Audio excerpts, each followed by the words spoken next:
नमस्कार दोस्तों, मेरा नाम सूरज मिश्रा है। आज मैं आपको बताने वाली यूपीएससी का फॉर्म कैसे फिलअप करना है। तो देखिए upsconline.nic.in ये आपको सर्च करना है। उसके बाद क्लिक हेयर यहाँ कर देना है आपको।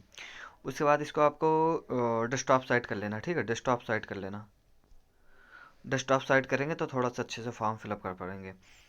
या तो आप अपना OTR नंबर से, या फिर मोबाइल नंबर, या ईमेल आईडी, तीनों में से आप किसी से रजिस्टर करिए। अगर आपका रजिस्ट्रेशन OTR नहीं हुआ है तो आप पहले OTR भरिए। अगर OTR हो गया तो आपको बैक बैक हो जाना है, होम पे जाना है। उसके बाद यहाँ पर आपको मोबाइल नंबर डाल के, अपना मोबाइल नंबर या OTR से किसी भी प्रकार से आप कर सकते हैं। तो चलिए मोबाइल नंबर से क्लिक करके OTP ला के मतलब लॉगिन करता हूँ। देखिए OTP आ गई है। मैं यहाँ पर कैप्चा भरने के बाद इसको लॉगिन करता हूँ। देखिए दोस्तों, मैं सिंपल तरीके से आपको फॉर्म भरना बता रहा हूँ। मैं फ़ोन से ही भरना बता रहा हूँ, ताकि सबके पास लैपटॉप वगैरह का सुविधा नहीं है, तो फ़ोन से ही बता रहा हूँ। तो देखिए यहाँ पर देखिए, अगर अपडेट एडिट प्रोफाइल करना है तो आप प्रोफाइल एडिट कर लीजिए, और नहीं करना तो डायरेक्ट आप लेटेस्ट नोटिफिकेशन पे क्लिक कीजिए।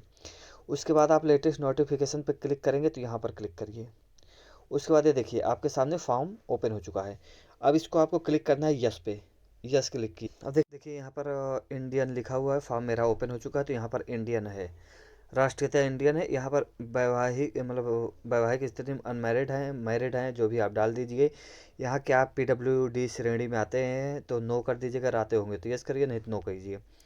यहाँ पर समुदाय, अगर आप EWS में हैं तो मैं EWS के लिए पहले बता देता हूँ। अगर आप EWS में हैं तो EWS 2022-23 फाइनेंशियल ईयर का होना चाहिए, तब ये चलेगा। और EWS, फिर यहाँ EWS संख्या डालना। उसके बाद यहाँ पर आप चूज करना EWS कौन बनाता है, तहसीलदार। उसके बाद इस पे आप चूज कर लेना आप किस स्टेट से हैं, तो उत्तर प्रदेश, जो भी हैं आप जहाँ से भी हैं। उसके बाद यहाँ पर आय और संपत्ति प्रमाण पत्र, यानी आय प्रमाण पत्र, यहाँ पर संख्या मतलब कब बना था आपका आय प्रमाण पत्र, ये डाल देना। उसके बाद इसमें दे रखा है कि दिव्यांग और महिलाओं के लिए निःशुल्क है। बजाय जनरल कोटा पे तो कुछ हो ही नहीं गिरी। ओबीसी में, ओबीसी का डालता हूँ। ओबीसी का डालता हूँ तो ओबीसी में देखिए क्या दिखाता रहा है। ओबीसी में अगर आप आ रहे हैं यहाँ पर सिलेक्ट क्रीमी लेयर, ओबीसी में अगर क्रीमी लेयर में आ रहे हैं तो यस कीजिए, नहीं तो नो कीजिए, ठीक है। ये ओबीसी का हो गया। अब मैं दिखा देता हूँ SC ST में। SC में दिखा देता हूँ आपको। SC में यहाँ पर आपको सर्टिफिकेट देना होगा। देखिए लेटेस्ट सर्टिफिकेट आप लगाइएगा, जैसे जनवरी का है तो जनवरी से 2024 वाला लगाइएगा, तब आपका फॉर्म ठीक से भरेगा। पुराना मत लगाइएगा, क्योंकि कैंसिल भी हो सकता है। लेकिन आप लेटेस्ट लगाइएगा, जितना जितना लेटेस्ट हो, जनवरी फरवरी मार्च कि 2 महीने का लेटेस्ट हो, ठीक चलेगा, तब बढ़िया रहेगा।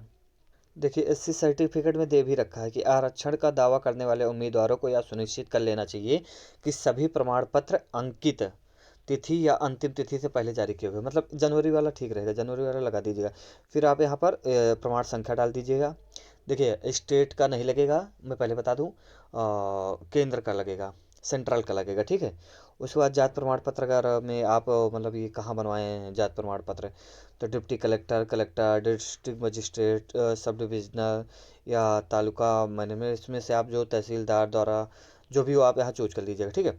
उसके बाद यहाँ पर आप किस स्टेट से बना है, तो आप मान लो उत्तर प्रदेश, तो उत्तर प्रदेश चूज कर लीजिएगा, ठीक है। सामुदायिक प्रमाण पत्र की तारीख मतलब कब बना था, तो आप यहाँ से मैं मान लो 23 2 मान लो जनवरी का मैं चूज कर लेता हूँ। मैं देखिए मैं बता रहा हूँ आपको फिर फिलअप करके, क्योंकि मैं जनरल कैटेगरी में आता हूँ तो मैं आपको सारा A to Z फिलअप करके बता दे रहा हूँ। देखिए लेटेस्ट 2024 मान लो, ये क्लिक कर दिया, ठीक है। बेंच मार्क में दे रखा है। उसके बाद अपनी शैक्षिक योग्यता यहाँ पर आप चूज कर लीजिएगा, शैक्षिक योग्यता। अगर आप ऑलरेडी ग्रेजुएशन पास हैं तो इस पर क्लिक कर दीजिएगा, अगर आप अपीयर्ड में हैं तो आप अपीयर्ड पे क्लिक कर दीजिएगा। यहाँ आपका स्ट्रीम क्या है, मतलब किस डिग्री में आपकी है, तो यहाँ से इतना दे रखा, आप चूज कर लीजिएगा एक बार। मैं यहाँ पर मेरा सब्जेक्ट था हिस्ट्री, तो मैं हिस्ट्री से चूज कर लेता हूँ। उसके बाद यहाँ पर दे रखा है वन लाइन में, यहाँ पर अपना एड्रेस फिलअप करना है। और एड्रेस फिलअप करने के बाद में आप देखें यहाँ पर दे रखा है राज्य, यहाँ आप चूज कर लीजिएगा। डिस्ट्रिक्ट, जो जिस डिस्ट्रिक्ट से भी आप यहाँ चूज कर लीजिएगा। उसके बाद अपना यहाँ pin code, pin code choose करने के बाद मोबाइल नंबर, उसके बाद कंटिन्यू क्लिक कर देना। देखिए दोस्तों मेरा पंजीकरण हो चुका है। अब आता है भुगतान और फोटोग्राफ और सिग्नेचर, केंद्र का चयन। अब दूसरे स्टेप में आता हूँ भुगतान पे। अगर आप यहाँ आयु में छूट है तो यस कीजिए, नहीं तो नो कीजिए। अगर आयु में छूट का दावा है तब यस कीजिए, नहीं तो नो कीजिए। कैंडिडेट नो करके यस वो आगे आगे बढ़िए। उसके बाद यहाँ पर आपको आइडेंटिटी में क्या देना पड़ेगा, जो भी आपको देखिए आधार कार्ड है, ड्राइविंग, पैन कार्ड, पासपोर्ट या सेंट्रल गवर्नमेंट। तो चलिए मैं आधार कार्ड चूज करता हूँ, आधार कार्ड बेस्ट रहेगा।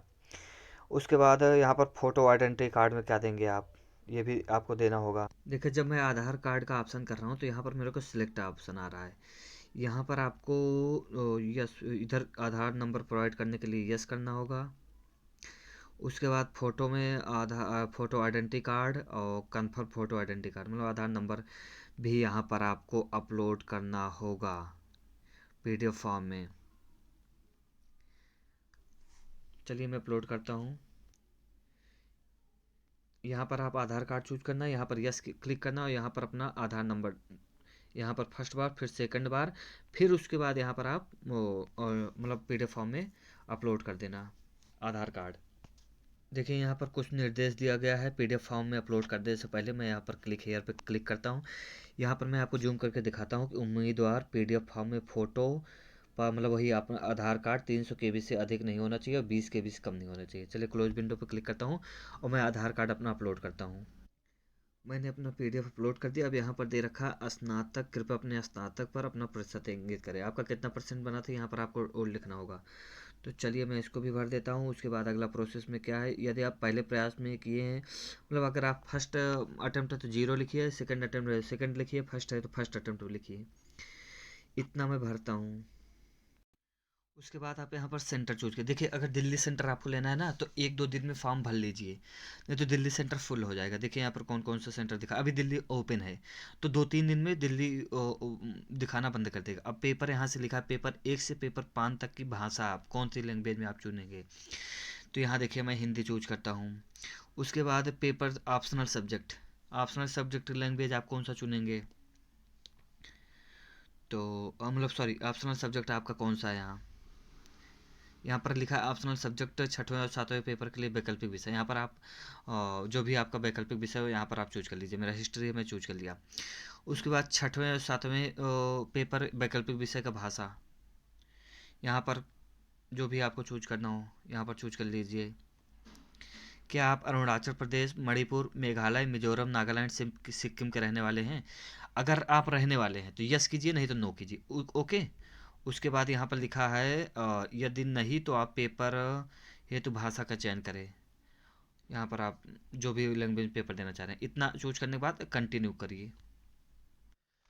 फॉर्म फिलअप हो चुका है। अब अगर आपको कुछ एडिट करना हो तो अपडेट पर क्लिक करके अपडेट कर सकते हैं। और अगर कुछ नहीं क्लिक करना, मेरे हिसाब से 1-2 बार 3 बार ज़रूर मिला लेना। उसके बाद यहाँ पर एग्री करना। उसके बाद एग्री करने से पहले एक कैप्चा भरना। उसके बाद यहाँ पर मैं सहमत हूँ पे क्लिक करना। कैप्चा चलिए दोस्तों हमें फ़ोटो अपलोड करना। तो फ़ोटो अपलोड करने के लिए देखिए यहाँ पर आप जाइए, एक बार क्लिक हेयर करिएगा। यहाँ पर फ़ोटो डाउनलोड, यहाँ पर मतलब आप डाउनलोड कर लीजिएगा।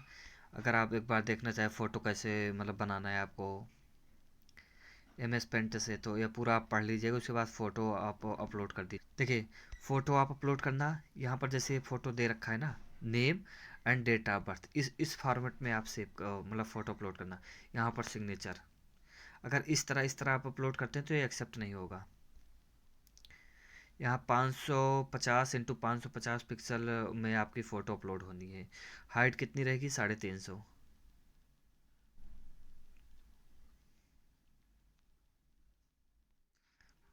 देखिए हाइट कितनी रहेगी, 550 पिक्सल चौड़ाई और 1000 पिक्सल चौड़ाई, मतलब अधिकतम 1000 और न्यूनतम 550।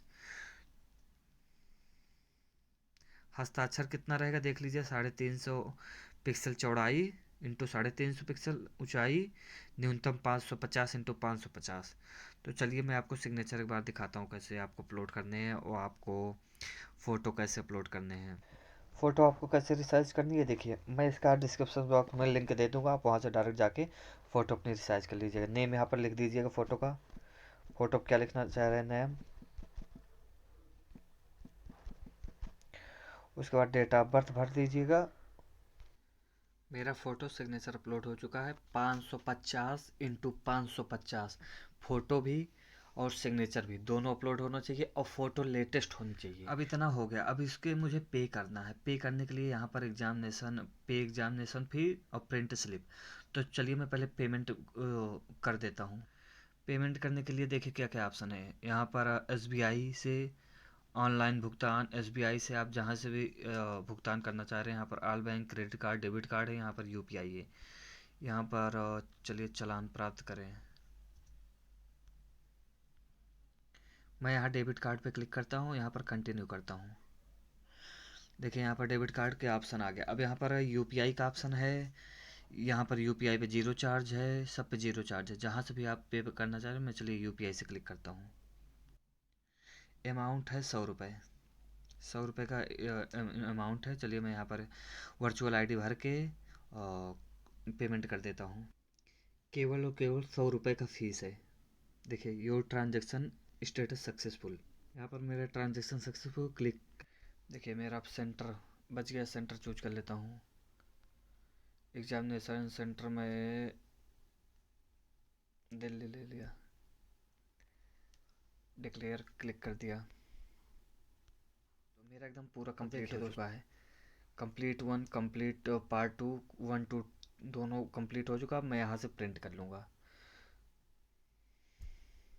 तो दोस्तों अगर आपको कोई से भी जानकारी चाहिए होगी तो आप कमेंट बॉक्स में कमेंट कर दीजिएगा। मैं आपको वहाँ से रिप्लाई देने की कोशिश करूँगा। धन्यवाद।